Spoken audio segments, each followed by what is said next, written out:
We are in what I call the mother of all paradigm shifts. And I really call it, we call it, in our terms now, our temporary terms, what we would see as the rise of the feminine principle. The longer a paradigm has been in existence, and the more fundamental its nature, and that paradigm shifts, the more revolutionary and the more disturbing that shift will be. Because it's been there for so long, and it's been rooted so deeply. This split between the male and the female, between the yin and the yang, between the east and the west, between reason and feeling, is in us today. And it's in the process of being healed. And what is holding that healing back are unfelt emotions that we have been holding individually and collectively since the beginning of time. We are on the verge of a collective reality and individual reality where these emotions will be moved against our will. No one wants to feel it. Why do you think we're still like this after so many years? I mean, 2,000 years ago, Jesus came, said these wonderful words. It isn't like we didn't know about that. Love the neighbor. Something like that. I mean, you hear those words, you go, wow. Something to him. He was an 7-year-old kid, I thought. No one else is saying stuff like that. The reason why it has existed like this is because that's part and parcel of our growing process. That's just it. No cut, no judgment, no guilt, no blame. The British Empire took credit-based money, taxed the people, and raised an army on those taxes of the unborn that nobody else had thought of. That's the beauty of the British banking system. And based on that credit money system and the Industrial Revolution, which happened on its shores, took over the whole world. Unified us, brought us together. Wow, we're all on the same page. This wasn't true 40 years ago. Then the internet came and just added the cherry, the finishing touch. And now that its work is done, the credit markets, the basis of the British Empire, is collapsing. I don't want to get into that.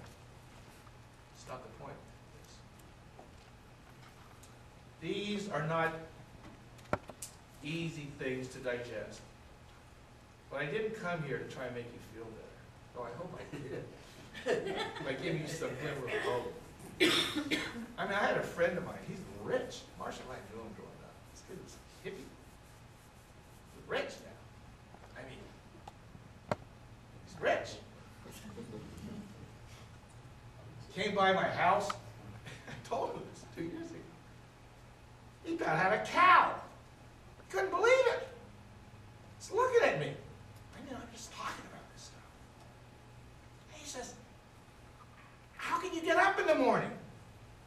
I mean, how can you live if you think that this is going to happen? And I hadn't even thought of it. I was just reading this stuff every morning, watching it develop. My metaphor when we moved to Tucson was like working for the CDC in 1980. And you're hearing something called a gay disease in San Francisco. And somehow you had isolated it, and you realized it was a virus. You know, this is 1981. We took a trip to San Francisco, come to Bayport, stayed at a nice hotel, walked down the Maybe you saw some of those kids you knew in high school. They were having fun. I mean, they were just blue. Expansion, love, all that kind of stuff.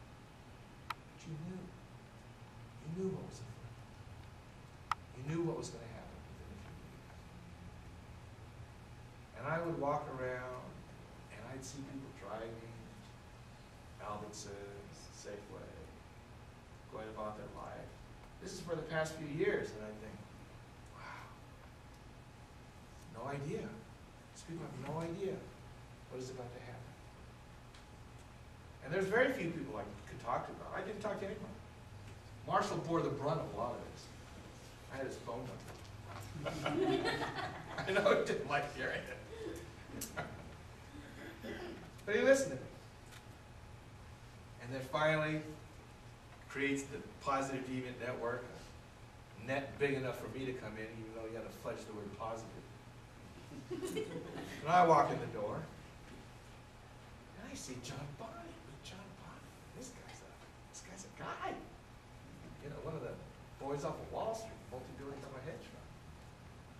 John was worried about what was going to happen. Wow, I mean, it's like finding out that maybe you are crazy, but here's somebody who's not crazy, thinks the same way you do. And so that's when I began writing that paper called Time of the Vulture that turned into the book that I presented last year. And now we are here, Positive Deviant Network, 1 year later. And, you know, when Marshall and I were talking about me giving this talk, I wondered, what was I going to say?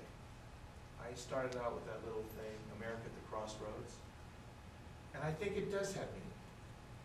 And I think about that Leonard Cohen word, it's here the family's broken.